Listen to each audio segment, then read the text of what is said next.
તો હેલો મિત્રો, નમસ્કાર. સ્વાગત કરું છું આપણે આ યુટ્યુબ ચેનલમાં.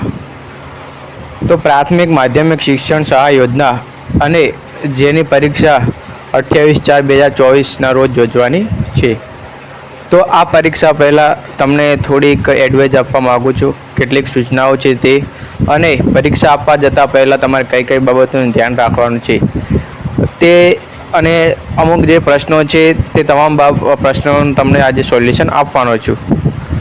તો જે મિત્રો ચેનલમાં પહેલી વખત આવ્યા હોય તે મિત્રો આપણે આ ચેનલને સબસ્ક્રાઈબ કરી દે અને આ વિડીયોને લાઇક પણ કરી દે. બીજી વાત એ કે આપણે એક ઓલરેડી વોટ્સઅપ ગ્રુપ બનાવેલું છે, તેમાં ઘણા બધા વિદ્યાર્થીઓ જોઈન થયેલા જ છે. જો હજી તમે પણ જોઈન ના કર્યો તો તમે જોઈન કરી દેજો. વોટ્સઅપ ગ્રુપની લિંક છે તમને આ વિડીયોની ડિસ્ક્રિપ્શનમાં મળી જશે. તો મિત્રો, આપણે વધુ સમય ના લઈ અને વિડીયો શરૂ કરીએ છીએ. તો આપણે અહીંયા સ્ટેપ બાય સ્ટેપ બધા જ પ્રશ્નો લીધા છે. તમને તમારા મૂંઝવતા પ્રશ્નોનું આ વિડીયોમાં તમને તમારું નિરાકરણ મળી જશે. તો વિડીયો છે લાસ્ટ સુધી જોજો અને સ્કીપ બિલકુલ ના કરતા. તો અહીંયા તમે જોઈ શકો છો, સૌપ્રથમ વાત કરીએ કે હોલ ટિકિટ પર ફોટો નથી આવ્યો. તો ઘણા બધા એવા વિદ્યાર્થીઓ છે કે જેમને હોલ ટિકિટ છે તેમાં તેમનો ફોટો આવ્યો નથી, અને એવા વિદ્યાર્થીઓ છે તેમનો ફોટો ઓરિજિનલ આવ્યો છે. અહીંયા તમને હું બતાવું છું. અહીંયા તમે જોઈ શકો છો કે આ જે હોલ ટિકિટ છે, હોલ ટિકિટ પર વિદ્યાર્થીનો અહીંયા ફોટો ચોંટાડો તેવું લખેલું છે, તો તેના પર ફોટો આવ્યો નથી. તો ફોટો ના આવ્યો હોય તો હવે શું કરવાનું? તો મિત્રો, તમારે ચિંતા કરવાની જરૂર નથી. તમારે શું કરવાનું છે, અહીં ફોટો ચોંટાડો તેવું લખેલું છે ત્યાં તમારો છે ફોટો ચોંટાડવાનો રહેશે. ત્યાં ફોટો ચોંટાડીને ત્યાર પછી તમારે સહી સિક્કા કે કઈ આગળ કરવાના છે તો હું તમને આગળ જણાવું છું. તે પહેલાં હું તમને સ્ટેપ બાય સ્ટેપ બધા જ પ્રશ્નોનું તમને સોલ્યુશન આપું છું. તો જે મિત્રોને હોલ ટિકિટ પર ફોટો આવ્યો નથી તેમને અહીંયા ફોટો ચોંટાડવાનો રહેશે. ત્યાર પછી આપણે વાત કરીએ તો પરીક્ષા પહેલાં કઈ કઈ બાબતોનું ધ્યાન રાખવું જરૂરી છે. તો મિત્રો, અહીંયા પરીક્ષા પહેલાં તમને સૂચનાઓ આપેલી છે, હું તમને સ્ટેપ બાય સ્ટેપ સમજાવું છું. તો વિદ્યાર્થી પરીક્ષાના સમય કરતાં 30 મિનિટ પહેલાં પરીક્ષા કેન્દ્ર પર પહોંચવાનું રહેશે અને પરીક્ષા ખંડમાં પોતાના રોલ નંબર પર સ્થાન મેળવી લેવાનું રહેશે.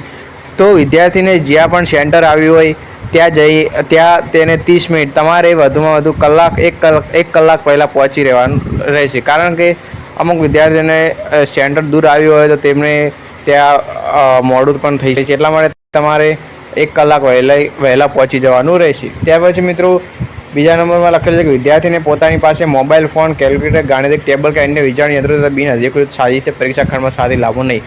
તમારે કંઈ પણ તમે કાપલી કરતાં પકડાશો તો તમારા ઉપર તમને જે પરીક્ષા છે તે આપવા નહીં મળે, બહાર કાઢી મૂકવામાં આવશે. તો તમે તમારી જોડે મોબાઈલ ફોન યા કેલ્ક્યુલેટર કંઈ પણ હોય સાહિત્ય તો તમે બહાર મૂકીને જ જજો અંદર. અને તમે ચોપડી બીજી લઈ ગયા હોય તો પણ તે તમારે જે બેગ છે બેગમાં બહાર મૂકી દેજો. ત્યાર પછી પ્રશ્નપત્રમાં દરેક પ્રશ્નનો 1 ગુણ છે. તમારે જે પણ પ્રશ્ન આવશે તે દરેક વિકલ્પનો, એટલે કે દરેક જે MCQ છે તેનો એક પ્રશ્નનો 1 ગુણ રહેશે.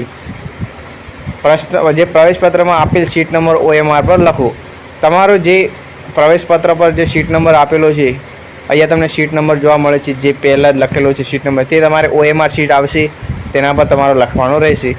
ત્યાર પછી પ્રવેશપત્રમાં આપેલ સીટ નંબર OMR પર લખો. આપણે જાણી લીધું. હવે તમામ પ્રશ્નો વૈકલ્પિક પ્રકારના છે, એટલે કે તમારે વિકલ્પો આવશે અને દરેક પ્રશ્ન માટે 4 વિકલ્પ આપેલ છે. જે પૈકી વિદ્યાર્થીએ સાચો વિકલ્પ પસંદ કરી OMR સીટમાં જવાબ આપવાનો રહેશે, એટલે કે OMR સીટ આવશે તેમાં તમારે વિકલ્પો ભરવાના રહેશે. જવાબ આપવા માટે બ્લુ અથવા કાળી પેનનો જ ઉપયોગ કરવાનો રહેશે. પરીક્ષા ખંડમાં ખંડ નિરીક્ષણની જે સૂચનાઓ આપે તેનું ચુસ્તપણે પાલન કરવાનું રહેશે. ત્યાર પછી લખેલું છે કે પ્રશ્નપત્ર OMR પર આપેલ સૂચનાઓનો કાળજીપૂર્વક અભ્યાસ કરવાનો રહેશે. પ્રશ્નપત્ર આવે એટલે તમારે તે પહેલાં તમારે જે સૂચનાઓ હોય છે બધી જ સૂચનાઓ વાંચી લેવાની રહેશે. ત્યાર પછી હોલ ટિકિટમાં વિદ્યાર્થીની સહી, વિદ્યાર્થીનો ફોટો ચોંટાડી ફોટા પર આચાર્યને સહી સિક્કા કરવાના રહેશે. તો અહીંયા હું તમને ફરીથી જણાવી દઉં છું કે તમારે ફોટો ના આવ્યો હોય તો ફોટા ઉપર તમારે ફોટો ચોંટાડવાનો છે. હવે સહી સિક્કા છે તે ફોટા ઉપર તમારે સિક્કો કરાવવાનો રહેશે. ફોટા પર સિક્કો કરાવ્યા પછી ત્યાર પછી તે તમે જોઈ શકો છો કે એ 3 બોક્સ આપેલા છે. તો હવે તમારે જે ફર્સ્ટ બોક્સ તમને જોવા મળે છે, અહીંયા તમને જોવા મળે છે જે આ બોક્સ છે, ત્યાં કોની સહી કરાવવાની છે?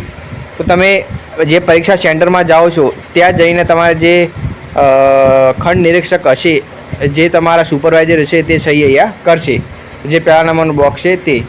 ત્યાર પછી બીજા નંબરનું બોક્સ છે, વચમાં જે બોક્સ આપેલું છે ત્યાં વિદ્યાર્થીએ સહી કરવાની રહેશે. અહીંયા તમને જોવા મળે છે signature of the candidate at the examination centre. તમારે એક્ઝામિનેશન સેન્ટર એટલે કે પરીક્ષા કેન્દ્ર પર જઈને તમારે અહીંયા સહી કરવાની રહેશે.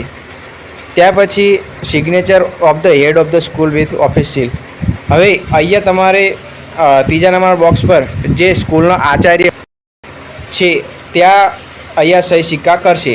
સ્કૂલના આચાર્ય જોડે તમારે અહીંયા સહી સિક્કા કરાવવાના રહેશે. અહીંયા લખેલું છે signature of the head of the school with office seal, એટલે કે સ્કૂલના જે સહી સિક્કો છે અને જે આચાર્યની સહી છે તે અહીંયા કરાવવાની રહેશે.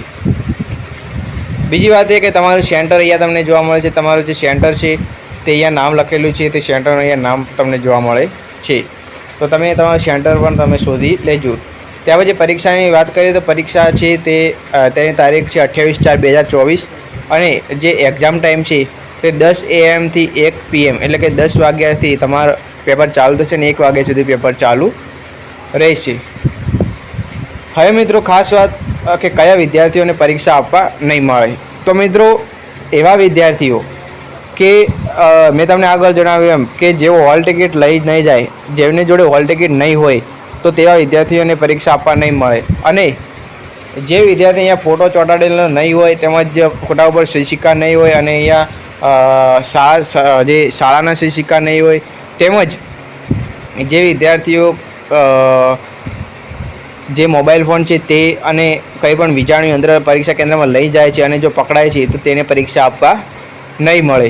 તો તમે આ બાબતોનું ખાસ ધ્યાન રાખજો. તો મિત્રો આ હતી કેટલીક મહત્ત્વની જે બાબતો મેં તમને જણાવી. આશા રાખું છું તમને ઇન્ફોર્મેશન સારી લાગી છે.